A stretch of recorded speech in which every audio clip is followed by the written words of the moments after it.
नमस्कार दोस्तों, अप्रैल महीने में मध्य प्रदेश में बहुत सारे बदलाव होने वाले हैं। एमपी में अप्रैल महीने से नए नियम भी लागू होंगे। 1 अप्रैल से एमपी में कई सारी चीजें सस्ती होने जा रही है, साथ ही कुछ चीजें फ्री में मिलेगी अप्रैल से, और सरकार के नए ऐलान अप्रैल महीने में लागू होंगे। दोस्तों, नए महीने से एमपी में कुल 10 बदलाव होने वाले हैं, जिसका असर आप पर भी होगा। दोस्तों, आप भी एमपी के निवासी है तो इस वीडियो को पूरा देखें। साथ ही कमेंट में बताइए कि किस जिले से इस वीडियो को अभी देख रहे हो। अप्रैल महीने में बदलावों में सबसे पहले है कि मजदूरों के लिए बड़ी खुशखबरी, 1 अप्रैल से मिलेगी अधिक मजदूरी। मध्य प्रदेश में आदेश जारी, 1 अप्रैल से समस्त औद्योगिक एवं असंगठित श्रमिकों को 25% अधिक मजदूरी देने का आदेश जारी किया है। इस फैसले के तहत सभी औद्योगिक और असंगठित क्षेत्र से जुड़े ट्रेंड एंड ट्रेंड सभी श्रमिकों के मेहनताने में 1 अप्रैल 2024 से बढ़ोतरी की जाएगी। एमपी के श्रम मंत्री प्रहलाद सिंह पटेल ने मजदूरों के हितों के संरक्षण एवं कल्याण की दिशा में ऐतिहासिक फैसला लेते हुए 1 अप्रैल से समस्त औद्योगिक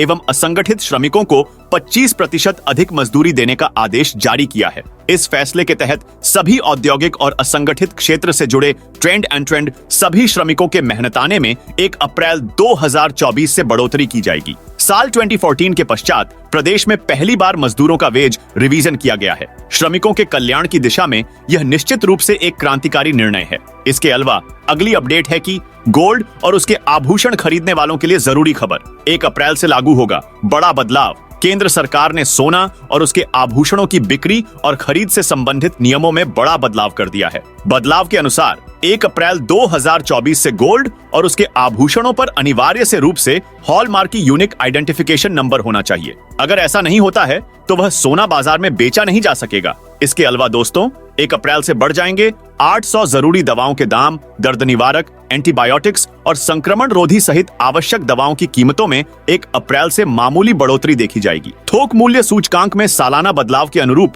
सरकार आवश्यक दवाओं की नेशनल लिस्ट NLEM के तहत दवाओं की कीमतों में मामूली वृद्धि करने के लिए मंजूरी दे दी है। इसके अलावा दोस्तों, 1 अप्रैल से सिलेंडर की कीमत में बदलाव होगा। हर महीने की पहली तारीख को सिलेंडर के दाम बदलते या घटते हैं। चूंकि पिछले 1-2 महीने से रेट में लगातार बदलाव हो रहा है, इसलिए इस बार भी रेट में बदलाव हो सकता है। हालांकि अप्रैल महीने में सिलेंडर की कीमतों में बदलाव की संभावना है, लेकिन कीमतें बढ़ेंगी या घटेंगी इसकी जानकारी नहीं है। इसके साथ ही आधार अपडेट करने की डेट बढ़ी। केंद्र ने फ्री में आधार अपडेट करने की समय सीमा एक बार फिर 14 जून 2024 तक बढ़ा दी है। पहले यह समय सीमा 14 मार्च को समाप्त हो रही थी। इससे पहले यह समय सीमा 14 दिसंबर 2023 थी। अब आप भी 14 जून 2024 तक फ्री में आधार कार्ड में अपडेट करा सकते हैं। बता दें, यह अपडेट उन लोगों के लिए है जिन्होंने 10 साल से अधिक समय पहले अपना आधार कार्ड प्राप्त किया था और इस पर कोई भी जानकारी अपडेट करना चाहते हैं। इसके अलावा दोस्तों, 1 अप्रैल से जे इलेक्ट्रिक स्कूटर्स खरीदना हो जाएगा इतना महंगा। आप भी नया इलेक्ट्रिक स्कूटर खरीदना चाहते हैं तो अब भी आपके पास सस्ते में स्कूटर खरीदने का शानदार मौका है। अगले महीने की पहली तारीख यानी 1 अप्रैल से सरकार की नई स्कीम के लागू होते ही इलेक्ट्रिक स्कूटर्स की कीमतें 10% तक बढ़ सकती हैं। 1 अप्रैल से बहुत कुछ बदलने वाला है। अगले महीने नया इलेक्ट्रिक स्कूटर खरीदने का प्लान है तो 31 मार्च 2024 से पहले खरीद लीजिए, नहीं तो अगले महीने की पहली तारीख से ज्यादा पैसे चुकाने होंगे। इसके अलावा दोस्तों, रेलवे 1 अप्रैल से करने जा रहा ये बड़ा बदलाव डिजिटल भारत की दिशा में कदम बढ़ाते हुए रेलवे कई नए बदलाव करने जा रहा है। इसी क्रम में 1 अप्रैल से रेलवे खाने से लेकर टिकट, जुर्माने और पार्किंग तक सभी जगह ऑनलाइन भुगतान की सुविधा शुरू कर रहा है। खास बात यह है कि ट्रेन में बिना टिकट यात्रा करने वाले यात्रियों से भी रेलवे अब QR कोड स्कैन कराकर जुर्माना वसूलेगा। हालांकि रेलवे के इस कदम से यात्रियों को सहूलियत भी होगी। अगर कोई यात्री बिना टिकट पकड़ा जाता है और उसके पास यात्रा के दौरान कैश नहीं है, जो वह डिजिटल भुगतान करके जेल जाने से बच सकेगा। इसके लिए रेलवे चेकिंग स्टाफ को हैंड हेल्ड टर्मिनल मशीन देगा। इसके अलावा दोस्तों, बैंक लोन डिफॉल्ट पर पेनाल्टी से जुड़े ये नए नियम 1 अप्रैल से होंगे लागू। बैंकों, NBFC और RBI से विनियमित दूसरी संस्थाओं को नए संशोधित मानदंड लागू करने के लिए 3 महीने का विस्तार देते हुए अप्रैल तक का समय दिया गया था। बैंक या NBFC से लिए गए लोन के डिफॉल्ट होने पर जुर्माने से जुड़ा नया नियम इस साल 1 अप्रैल से लागू हो जाएंगे। इसके अलावा दोस्तों, नेशनल पेंशन सिस्टम के नियमों में बदलाव। 1 अप्रैल से बदल जाएगा लॉग इन प्रोसेस। यदि आप भी नेशनल पेंशन सिस्टम के लाभार्थी हैं तो आपके लिए बड़ी अपडेट सामने आई है। लॉग इन प्रोसेस से जुड़ा बड़ा बदलाव होने जा रहा है। दरअसल हाल ही में पीएफआरडीए ने एनपीएस सब्सक्राइबर्स के हित में बड़ा निर्णय लिया है। अकाउंट एक्सेस के लिए 2 फैक्टर ऑथेंटिकेशन अनिवार्य कर दिया गया है। लॉग इन प्रोसेस से जुड़े नए नियम 1 अप्रैल 2024 से लागू होंगे। इसके अलावा दोस्तों 1 अप्रैल से बदलने वाला है क्रेडिट कार्ड का नियम। यस बैंक ने अपने डोमेस्टिक लाउंज एक्सेस का लाभ लेने के लिए नियमों में बदलाव किया है। लाइव फ्रॉम लाउंज रिपोर्ट की लेटेस्ट रिपोर्ट के मुताबिक बैंक ने बताया कि उसके सभी क्रेडिट कार्ड होल्डर्स को अगली तिमाही में लाउंज एक्सेस हासिल करने के लिए मौजूदा तिमाही में न्यूनतम 10,000 रुपए खर्च करने होंगे।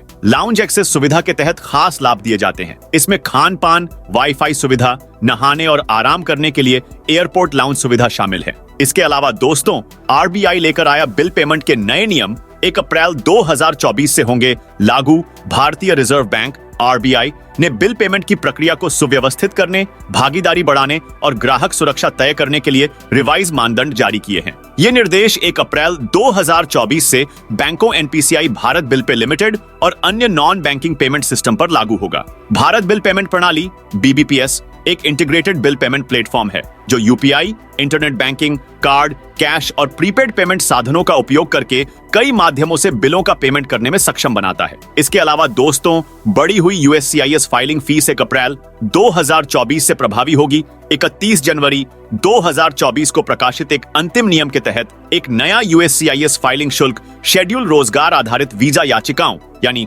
H-1B, L-1, O-1 TN सहित अधिकांश प्रकार के आव्रजन फाइलिंग को प्रभावित करते हुए महत्वपूर्ण शुल्क वृद्धि लागू करेगा आदि। और स्थायी निवास के लिए आवेदन। नई फाइलिंग फीस 1 अप्रैल 2024 को या उसके बाद पोस्टमार्क की गई फाइलिंग के लिए प्रभावी है। 1 अप्रैल 2024 को या उसके बाद पोस्ट किए गए आवेदन और याचिकाएं जिनमें नई फीस शामिल नहीं है खारिज कर दी जाएंगी। इसके अलावा एक और अपडेट है कि नए मानदंड 1 अप्रैल से प्रभावी होंगे। थर्मल पावर प्रोजेक्ट्स और मौजूदा ट्रांसमिशन प्रोजेक्ट्स के आरओई में कोई बदलाव नहीं किया गया है और वह 15.5 पर बनी हुई है। हालांकि 1 अप्रैल या उसके बाद चालू होने वाली ट्रांसमिशन प्रोजेक्ट्स के लिए आरओई को मामूली रूप से घटाकर 15% कर दिया गया है। तो दोस्तों यह थी अप्रैल महीने में होने वाले बदलावों के बारे में जानकारी। आप इस वीडियो को कौन से जिले से देख रहे हैं कमेंट करके बताइए।